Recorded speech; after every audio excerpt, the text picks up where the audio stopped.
Poco X2 বন্ধুরা এখন মার্কেটে সব থেকে হাইপ যেটা ক্রিয়েট করেছে সেটা হচ্ছে পোকো X2 এবং এই ফোনটার দিকে নজর সবারই। সবাই চাইছেন যে এই ফোনটা কিনতে এবং অনেকে Realme X2 কে পছন্দ করতেন, কিন্তু Realme X2 থেকে পোকো X2 এর দিকে নজর একটু বেশিই পড়েছে। এবং আপনারা যারা কিনবেন ভাবছেন এই ফোনটা, তাদের কিন্তু অবশ্যই যারা ব্যবহার করেছে বা করছে এই ফোনটা, তাদের কাছ থেকে কিছু রিভিউ জেনে নেওয়াটা অবশ্যই দরকার। আমি এই ফোনটা কয়েকদিন ধরে ব্যবহার করছি এবং আজকের এই ভিডিওতে আমি আপনাদেরকে বলতে চলেছি ফোনটা কেমন, আদৌ কি নেওয়ার উপযুক্ত, ফোনটার ডিসপ্লেটা কীরকম, ব্যাটারি ব্যাকআপ কীরকম, ওভারঅল ইউজেজ কীরকম এবং ক্যামেরা পারফরমেন্স কীরকম, এই সব কিছু স্যাম্পলস আমি আপনাদেরকে দেখাতে চলেছি। এবং ভিডিও শেষে বলবো যে Realme X2 নেবেন কিছু টাকা বেশি খরচা করে, না পোকো X2 বেটার অপশন আপনাদের জন্য এই প্রাইসে। তো অবশ্যই ভিডিওটা মন দিয়ে দেখবেন এবং ভিডিওটাকে লাইক করতে ভুলবেন না, চ্যানেলটাকে অবশ্যই সাবস্ক্রাইব করবেন যদি আপনি নতুন হন তবে। তো বেশি কথা না বাড়িয়ে চলুন শুরু করা যাক। বন্ধুরা প্রথমে বলি এই ফোনটার ডিজাইন অ্যান্ড বিল্ড কোয়ালিটি নিয়ে। প্রথমত পোকো যা কাজ করেছিল এর আগের ফোনটাতে অর্থাৎ পোকো F1 এ, সেটার একটা নেগেটিভ পয়েন্ট, সব থেকে বড় যে নেগেটিভ পয়েন্টটা ছিল সেটা হচ্ছে বিল্ড কোয়ালিটিতে। কিন্তু এবার পোকো কোনো রকম নেগেটিভ পয়েন্ট বিল্ড কোয়ালিটি নিয়ে রাখেনি এবং সত্যি এই ফোনটা হাতে নিয়ে আপনারা একটা জিনিস ফিল করতে পারবেন যে ফোনটার প্রিমিয়ামনেসটা কতটা ভালো এই প্রাইস ব্র্যাকেটের মধ্যে। কোনো অংশেই মনে হবে না কোনো একটা বাজেট সেগমেন্টের ফোন আপনি হাতে ধরে আছেন, বা এর ব্যাক প্যানেলটা যদি আপনারা ভালোভাবে নোটিস করেন তাহলে 1%ও মনে হবে না, কখনোই মনে হবে না যে আপনারা এত কম দামের একটা ফোন হাতে ধরে আছেন। এরপরে এই ফোনটার যা সাইজ এবং যা ডিসপ্লে সাইজ সেটা দেখলে অবশ্যই আপনারা স্যাটিসফাইড হবেন। যারা একটু বড় ডিসপ্লে পছন্দ করেন তাদের জন্য এই ফোনটা খুবই ভালো হতে চলেছে এবং আপনারা সত্যি একটা ভালো এক্সপিরিয়েন্স কিন্তু পাবেন এই ফোনটা ব্যবহার করলে। এই ফোনটার উপরের দিকে আছে আয়ার ব্লাস্টার, নিচের দিকে আছে 3.5mm হেডফোন জ্যাক, তার পাশে আছে একটা টাইপ সি এর পোর্ট এবং তার পাশে আছে একটা মাইক এবং স্পিকার গ্রিলস। স্পিকার গ্রিলসের ডিজাইনটা কিন্তু সত্যি এবার একটু নতুন করেছে পোকো, কারণ আমাদের এর আগের যে রেডমি ডিভাইসগুলো ছিল সেখানে কিন্তু একটু ডট দেখতে পেতেন, ডট স্টাইলের ছিল স্পিকার গ্রিলস, কিন্তু এর ক্ষেত্রে একটু আলাদা টাইপের স্পিকার গ্রিলস কিন্তু দেখতে পাবেন এই ফোনটাতে। আমার পার্সোনালি এই ধরনের স্পিকার গ্রিলস একটু বেশি ভালো লাগে। লেফট সাইডে কিচ্ছু নেই, শুধু উপরের দিকে আছে সিম ট্রে এবং আপনাদেরকে বলে রাখি এটা কিন্তু হাইব্রিড সিম স্লট সিস্টেমের সাথে আসছে, অর্থাৎ এখানে আপনারা একটা মাইক্রো এসডি কার্ড এবং একটা সিম, নয়তো দুটো সিম আপনারা ইউজ করতে পারবেন, সেক্ষেত্রে মাইক্রো এসডি কার্ড কিন্তু ব্যবহার করতে পারবেন না। আর রাইট সাইডে আছে ফিঙ্গারপ্রিন্ট স্ক্যানার এবং তার উপরেই আছে ভলিউম আপ এবং ডাউনের কি।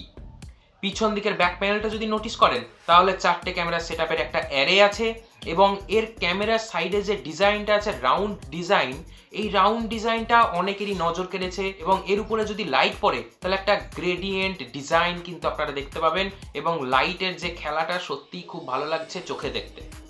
এর সাথে আসছে একটা সফট টিপিইউ কেস, যে কেসটা খুব নরম এবং রেডমি প্রত্যেকটা ডিভাইসের সাথে যেরকম সফট টিপিইউ কেস তারা দেয় ঠিক এক্ষেত্রেও তাই, কিন্তু একটা নতুন জিনিস আপগ্রেড করেছে পোকো এখানে, যে ক্যামেরার পাশে একটু উঁচু করে দিয়েছে। এর ফলে যদি আপনারা স্ক্রিনটাকে উপরে করে ফোনটা রাখেন কোনো সারফেসে, তাহলে ক্যামেরাটা ডাইরেক্ট সারফেসের সাথে টাচ করবে না এবং স্ক্র্যাচ পড়বে না। এবং স্ক্রিন সাইডের পাশেও কিন্তু একটু উঁচু করে দিয়েছে যাতে স্ক্রিনটা যদি কোনো সারফেসে রাখেন তাহলে স্ক্রিনটা ডাইরেক্ট সারফেসের কন্ট্যাক্টে আসবে না। এটা কিন্তু আমার মনে হয় খুব একটা ভালো জিনিস। এরপরে চলে যাই ফোনটার স্ক্রিন কোয়ালিটি নিয়ে। বন্ধুরা স্ক্রিন কোয়ালিটি নিয়ে কথা বলতে গেলে প্রথমেই বলতে হবে পোকো X2 120 Hz রিফ্রেশ রেটের আইপিএস এলসিডি প্যানেল। এর কালার রিপ্রোডাকশন অসাধারণ এবং আইপিএস এলসিডি প্যানেল অনুযায়ী এর কোয়ালিটি সত্যি আমার একটু বেটার লেগেছে সব ফোনগুলোর তুলনায়। এবং সানলাইটে অর্থাৎ ডাইরেক্ট সানলাইটে এর লেজিবিলিটিটা খুব ভালো, অর্থাৎ আপনারা ভালোভাবে বুঝতে পারবেন যে টেক্সটগুলো বা কোনো রকম যদি মিডিয়া কনজিউম করেন আপনারা ডাইরেক্ট সানলাইটে, তাহলে বুঝতে কোনো অসুবিধা হবে না, স্ক্রিনের প্রত্যেকটা এলিমেন্টসগুলো আপনারা ঠিকঠাক পড়তে পাবেন এবং দেখতে পাবেন। এর কালার রিপ্রোডাকশনটা সত্যিই ভালো এবং ক্যামেরাতে ছবি তোলার পরে এই ডিসপ্লে ন্যাচারাল কালার শো করতে সক্ষম, সেদিক দিয়ে কোনো ইস্যু আমি নোটিস করিনি এই কদিনের মধ্যে। বন্ধুরা এবার চলে যায় সবার উপরে ডান দিকে, সেখানে আছে দুটো ক্যামেরা এবং একটা ক্যাপসুল শেপের মধ্যে সেই দুটো ক্যামেরার প্লেসমেন্টটা আছে। এক্ষেত্রে এই ডিজাইনটা যদি আমার পার্সোনাল অভিমত আপনারা জানতে চান তাহলে খুব একটা আমার পার্সোনালি ভালো লাগে না, কিন্তু আপনাদের অবশ্যই ভালো লাগতে পারে এবং এটা খুব একটা খারাপও নয়, কাজেই আপনাদের যদি ভালো লাগে খুবই ভালো ব্যাপার, কোনো প্রবলেম হবে না আপনাদের। এর মধ্যে একটা আছে ডেপথ সেন্সর, একটা আছে নর্মাল 20 এমপির ক্যামেরা। কিন্তু ডেপথ সেন্সরটা নিয়ে অনেকেই প্রশ্ন করেছেন যে এই ডেপথ সেন্সরটা দেওয়ার মানে কি। এটার একটা মানে আছে বন্ধুরা। আপনারা ন্যাচারালি কয়েকটা ফোন দেখেছেন যেগুলোর সামনে একটাই ক্যামেরা, সেই ক্যামেরা দিয়ে ব্লার তো হয়, ব্যাকগ্রাউন্ড তো ব্লার হয় সেলফি তোলার পরে পোর্ট্রেট মোডে, কিন্তু সেই ব্লারটাকে বাড়াতে বা কমাতে পারবেন না। অর্থাৎ একবার ছবি তোলার পরে যে ব্লার লেভেলটা থাকবে সেটাই কিন্তু ফাইনালি সেটাই রাখতে হবে আপনাদেরকে। কিন্তু যদি পাশে একটা ডেপথ সেন্সর থাকে তাহলে সেই ব্লারটাকে আপনি বাড়াতে বা কমাতে পারবেন এবং নিজের ইচ্ছা মতো ব্লারের কোয়ালিটিটাকে কন্ট্রোল করতে পারবেন এবং সেই ব্লারের কোয়ালিটিটা একটু বেটার হবে পিছনের ক্যামেরার মতো। আমার মনে হয় পোকো এটাকেই ভেবেছে এবং এর কারণেই এত সুন্দর একটা ডেপথ সেন্সর সেলফি ক্যামেরার পাশে দিয়ে দিয়েছে, যাতে আমরা নিজের ইচ্ছা মতো ফ্রন্ট ক্যামেরা দিয়েও সেলফি তোলার পরে ব্লারের ইন্টেন্সিটিটাকে কমাতে বা বাড়াতে পারে। এবং হ্যাঁ, অবশ্যই এটা আমার মনে হয় একটা পজিটিভ অ্যাপ্রোচ পোকোর তরফ থেকে। বন্ধুরা এবার চলে যায় যে এর 120 হার্টজের রিফ্রেশ রেটটা সত্যি কি ভালো, সত্যি কি খুব একটা অসাধারণ রেজাল্ট আপনারা পাবেন? হ্যাঁ বন্ধুরা, আপনারা নোটিস করতে পারবেন যে কতটা স্মুথ স্ক্রিনটা। ব্যাস এই স্মুথনেসটার জন্যই কিন্তু এই রিফ্রেশ রেটটা। আর যদি 60 হার্টজ করে রাখেন তাহলে একটু স্মুথনেসটা কম, এটা আপনারা নোটিস করতে পারবেন।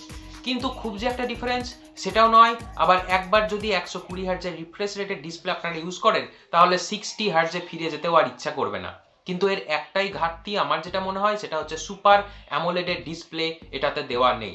আমি পার্সোনালি সুপার অ্যামোলেডের ডিসপ্লে প্রেফার করি এবং সেই সুপার অ্যামোলেডের ডিসপ্লে যদি 60 হার্টজের হয় তাও আমার ক্ষেত্রে এটা ওকে। কিন্তু হ্যাঁ, আমি বলবো না যে এর আইপিএস এলসিডি প্যানেল যেটা দিয়েছে সেটা খুবই খারাপ, সেটা একদমই নয়। আইপিএস এলসিডি প্যানেলগুলোর মধ্যে অনেক ভালো কোয়ালিটির একটা এলসিডি প্যানেল। এটা যদি আপনারা ডে টু ডে ইউজ করেন তাহলে কোনো ঘাটতি নোটিস করবেন না। পাশে যদি কোনো সুপার অ্যামোলেডের ডিসপ্লে ফোন রাখেন তখনই কিন্তু ডিফারেন্সটা আপনারা বুঝতে পারবেন। বন্ধুরা এবার কথা না বাড়িয়ে চলে যায় এর ক্যামেরা পারফরমেন্সের দিক থেকে। আমি অনেকগুলো স্যাম্পল দেখাচ্ছি আপনাদেরকে এবং স্যাম্পলগুলো আপনারা দেখুন, বুঝতে পারবেন এর ক্যামেরা কোয়ালিটি কীরকম। এবং এর কয়েকটা ভিডিও ফুটেজও আমি দেখাবো আপনাদেরকে, সেই ভিডিও ফুটেজগুলো অবশ্যই দেখবেন। সবার প্রথমে আমি ভিডিও ফুটেজ দিয়ে শুরু করি, তো ভিডিও ফুটেজগুলো দেখতে থাকুন। এটা হচ্ছে Poco X2 front facing camera এবং ভিডিওটা রেকর্ড হচ্ছে 1080p 30 fps-এ। ভিডিওর কোয়ালিটি আপনারা বুঝতে পারছেন, স্কিন টোনের কালার শিফটিং সেটাও আপনারা আশা করি বুঝতে পারছেন এবং স্টেবিলাইজেশন সেটা কীরকম আপনারা ভালোভাবে বুঝে নিতে পারছেন। আমি এই সময় হাঁটছি এবং পিছনের ব্যাকগ্রাউন্ডের জিনিসগুলো কিন্তু অতটা স্টেবল নয়, কারণ এখানে স্টেবিলাইজেশন পাওয়া যাচ্ছে না। এটা হচ্ছে পোকো X2 ব্যাক ক্যামেরা এবং ভিডিওটা রেকর্ড হচ্ছে 1080p 30 fps-এ। ইমেজ স্টেবিলাইজেশন অন আছে, আমি কিন্তু এই সময় হাঁটছি। অসাধারণ ইমেজ স্টেবিলাইজেশন কিন্তু দেখতে পাচ্ছি আমি। আপনাদের কেমন লাগছে অবশ্যই আমাকে কমেন্টে জানাতে ভুলবেন না।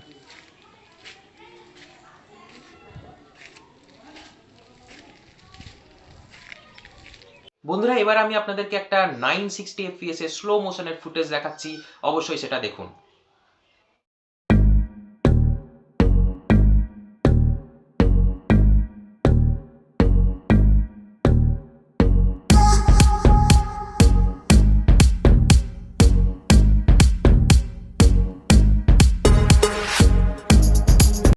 এবার চলে আসি ক্যামেরা স্যাম্পলসে। ক্যামেরার যদি আপনাদেরকে বলি যে ক্যামেরার পারফরমেন্স কীরকম, তাহলে হ্যাঁ বন্ধুরা, সত্যি এর ক্যামেরার পারফরমেন্স অসাধারণ এবং এর ক্যামেরার কিছু কিছু নেগেটিভ দিকও আছে যেটা আমি আপনাদেরকে একটু পরেই বলতে চলেছি। আগে স্যাম্পলগুলো আপনারা দেখে রাখুন, স্যাম্পলগুলো দেখে আমাকে কমেন্টে জানাতে অবশ্যই ভুলবেন না যে পিকচারগুলো কেমন লাগলো। প্রথমে বন্ধুরা এই সেলফিটা যেটা দেখতে পাচ্ছেন এটা নর্মাল মোডে তোলা এবং এর এক্সপোজার লেভেল ঠিকঠাক আছে, ব্যাকগ্রাউন্ডে সবই বোঝা যাচ্ছে এবং কালার রিপ্রোডাকশনও ঠিকঠাক আছে, স্কিন টোনটাও ঠিকঠাক আছে, কোনো রকম প্রবলেম আমি এটা বুঝতে পারছি না। জুম করলে একটু ওভার শার্পনিং হয়েছে, অর্থাৎ একটু শার্পনেসটাকে বাড়িয়ে দিয়েছে পোকো, এটা যেন আমার মনে হচ্ছে কোথাও না কোথাও। এরপরে চলে যাই, এই সেলফি পিকচারটা এইচডিআর মোডেই তোলা এবং আমার পিছনে ছিল ব্রাইট আকাশ এবং লাইটের পরিমাণটা সব থেকে বেশি ছিল পিছনের দিকে। তো এই ছবিটা এই জন্যই তুলেছিলাম কারণ হাই ডাইনামিক রেঞ্জটা চেক করার জন্য, এবং আপনারা বুঝতে পারছেন যে একটু স্ট্রাগল করে ডাইনামিক রেঞ্জে এই ফোনের সামনের ক্যামেরাটা। একটু চুলের সাইডগুলো যদি আপনারা নোটিস করেন তাহলে বুঝতে পারবেন একটু হোয়াইট ব্যালেন্সে যেন প্রবলেম হয়ে গেছে, একটু ক্লাউডিনেস আপনারা দেখতে পারবেন আমার চুলের আশেপাশের জায়গাগুলো। বন্ধুরা এই সেলফিটা যদি আপনারা দেখেন তাহলে বুঝতে পারবেন যে পিছনের ব্লারটা আমি 100% বাড়িয়ে দিয়েছি এবং বন্ধুরা ব্লারের কোয়ালিটিটা একদমই ন্যাচারাল, আমার পার্সোনালি খুবই পছন্দ হয়েছে। বন্ধুরা পরের স্যাম্পলটা আপনাদেরকে দেখাচ্ছি, এটা হচ্ছে ম্যাক্রো লেন্স দিয়ে তোলা, অসাধারণ ম্যাক্রো লেন্স এবং আমি এই বাজেট রেঞ্জের মধ্যেই প্রথম দেখলাম যে এতটা কাছ থেকে গিয়ে পোকো X2 ম্যাক্রো লেন্স ছবি তুলতে পারছে। খুবই কাছে গিয়ে কিন্তু ফোকাস করতে পারছে পোকো X2 ম্যাক্রো লেন্সটা, এবং অসাধারণ কিছু ছবি আপনারা দেখতে পাচ্ছেন এই ম্যাক্রো লেন্স দিয়ে তোলা সবই। বন্ধুরা এই ছবিটা একটু জুম করে তোলা, এবং এই ছবিটা উইদাউট জুমে তোলা, এবং ডাইনামিক রেঞ্জ যদি আপনাদেরকে দেখায়, ডান দিকে উপরে সূর্যটাকে যদি আপনারা দেখেন তাহলে সূর্যটাকে বুঝতে পারবেন না যে সূর্যটা ঠিক কোথায় আছে, কিন্তু একটু ওভার এক্সপোজ হয়ে গেছে বেশি লাইটের এরিয়াগুলো, এটার জন্য আমার মনে হচ্ছে। আর গাছগুলো বেশি ডার্ক হয়ে গেছে, অর্থাৎ কন্ট্রাস্ট লেভেলটা খুবই বেশি, যেটা আমার পার্সোনালি একদমই পছন্দ হয় না। রেডমির ফোনেরও একই অবস্থা এবং পোকোতেও একই অবস্থা, কন্ট্রাস্টটা যেন খুব বেশি। এবং এর নাইট শটের কথা যদি বলেন তাহলে নাইট শট কিন্তু অসাধারণ, এবং এর নাইট শট নেয়ার পরে আপনারা জুম করলে বুঝতে পারবেন কতটা ডিটেলস এই ফোনটা ধরে রাখতে পারছে, এবং খুব অন্ধকার এলাকাতেও কিন্তু দারুণ দারুণ ছবি তুলতেই পারে এই ফোনের সেন্সরটা। এবং যদি ক্যামেরাতে কোনো একটা নেগেটিভ পয়েন্ট আপনাদেরকে বলতে হয় সেটা কিন্তু এর কন্ট্রাস্ট লেভেলের প্রবলেমটাই আমি বলবো। কন্ট্রাস্টটা অত্যন্ত বেশি, এবং এই কন্ট্রাস্ট লেভেলটা আমি পার্সোনালি একদমই পছন্দ করি না। রেডমির অনেক ফোনেই হয় এবং পোকোতেও এই প্রবলেমটা আমি দেখছি, হয়তো ইন ফিউচার সেটা আপডেট দিয়ে পোকো ঠিক করে দেবে। এবার বন্ধুরা ওয়াইড অ্যাঙ্গেলের এই শটটা দেখতে পারেন, ওয়াইড অ্যাঙ্গেলে অনেকটাই এরিয়া কিন্তু আপনারা স্ক্রিনের মধ্যে ক্যাপচার করতে পারবেন, সেটা নিয়ে কোনো সমস্যা হওয়ার কথা নয়, এবং সেটা নিয়ে কোনো সমস্যা আমি অবশ্য ফিল করিনি। এবং ওয়াইড অ্যাঙ্গেল ক্যামেরা দিয়ে ছবি তোলার পরে তার ডিটেলসের কোনো কিন্তু খামতি নেই, এবং ডিটেলস খুব ভালোভাবে ক্যাপচার করতে পেরেছে। বন্ধু এই ফোনটার সাউন্ডের কথা যদি বলি তাহলে সাউন্ডটা আমি বলবো ওকে, খুব একটা ভালো সাউন্ড কিন্তু আমি আপনাদেরকে বলতে পারবো না।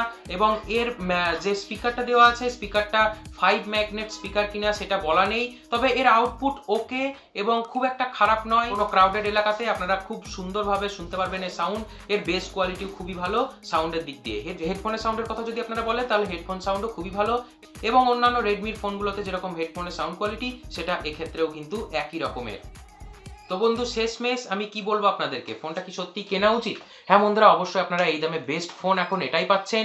Realme X2 যদি কিনতে চান তাহলে একটু টাকা আপনাদেরকে বেশি খরচ করতে হবে, এবং কিছু অ্যাডভান্টেজ আপনারা পাবেন, সেটা হচ্ছে ডিসপ্লেতে অ্যাডভান্টেজ আপনারা পাবেন, এবং ক্যামেরার যদি আপনারা বলেন যে অ্যালগোরিদম কোনটা ভালো, তো আমি কিছুটা এজ দেব রিয়েলমির দিকে। রিয়েলমির প্রবলেম হচ্ছে কালারটা একটু বেড়ে যায় ঠিক আছে, কিন্তু কন্ট্রাস্ট লেভেলটা ঠিকঠাক থাকে। কাজেই ছবি তোলা ডে লাইটে যদি পারফরমেন্সের কথা বলেন তাহলে আমি এই মুহূর্তে Realme X2 কালার এবং কন্ট্রাস্ট লেভেলটা আমি বলবো বেটার, কিন্তু বাদ বাকি সব দিক দিয়ে কিন্তু Poco X2 আমার মনে হয় বেটার। Poco X2 এর ওয়েটটা একটু বেশি, Realme X2 এর ওয়েটটা একটু কম। কাজেই যারা একটু ওয়েট কম, মোটামুটি ছবি তুলতে পছন্দ করেন, এবং ডিসপ্লে অর্থাৎ যাদের প্রায়োরিটি ডিসপ্লে, যারা সিনেমা দেখেন বা আরও মিডিয়া কনজিউম করেন, তাদের ক্ষেত্রে Realme X2 বেটার অপশন হবে। এবং যারা normal day to day use করবেন, গান শুনবেন, একটু একটু ছবি তুলবেন, বা ওভারঅল পারফরমেন্সের দরকার হয়, তাহলে সেটার ক্ষেত্রে কিন্তু Poco X2 আপনাদের জন্য অবশ্যই কিনে নিতে পারেন। তো আজকের জন্য এটুকুই বন্ধুরা। আপনারা কোনো রকম কোশ্চেন আমাকে করতে পারেন কমেন্ট করে। আমি আপনাদের টেক ফ্যাক্ট গাই আবার আসবো পরের ভিডিওতে। তো বন্ধুরা ততদিন সবাই ভালো থাকুন এবং ভিডিও দেখতে থাকুন।